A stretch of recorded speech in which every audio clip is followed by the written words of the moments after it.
दुसरं काय होऊ शकतं? आता फक्त दाऊद इब्राहिमलाच क्लीन चिट द्यायचं बाकी आहे.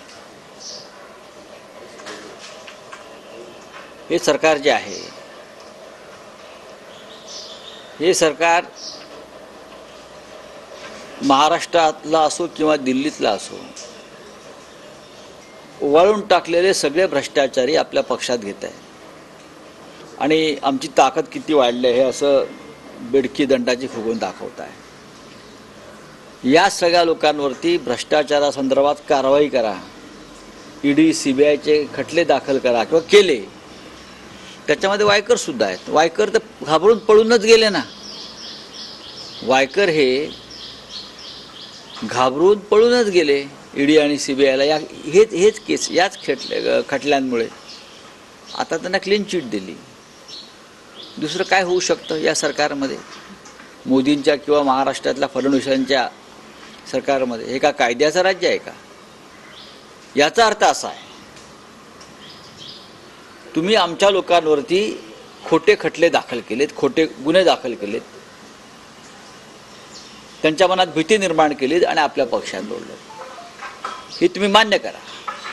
आमच्यासह सगळ्यांवरती तुम्ही अशा प्रकारचे खोटे गुन्हे, खोटे खटले दाखल करून आमच्यावर दबाव आणण्याचा प्रयत्न केला. आमच्यासारखे काही लोक दबावाला बळी पडले नाहीत, पण ज्यांचं काळीज उंदराचं आहे बरं का, असे अनेक लोक पळून गेले. राष्ट्रवादीतून पळून गेले, अजित पवार असतील, स्वतः मुख्यमंत्री पळून गेले, त्यांनाही भीती होती कारवाईची. त्यांच्याबरोबरचे आमदार मंत्री पळून गेले आमच्याकडले.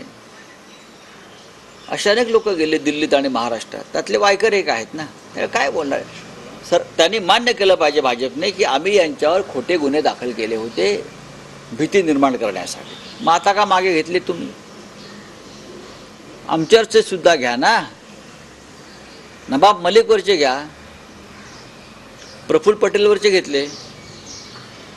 150 कोटीची प्रॉपर्टी तुम्ही रिलीज केलीत. मग आमच्यासुद्धा मध्यमवर्गीयांच्या प्रॉपर्ट्या तुम्ही जप्त केलेल्या आहेत का? आम्ही तुमच्या पक्षात येत नाही म्हणून? आम्ही तुमच्या दबावाला बळी पडत नाही म्हणून आमच्यावर तुम्ही खटले दाखल केले? याचा विचार करायला पाहिजे.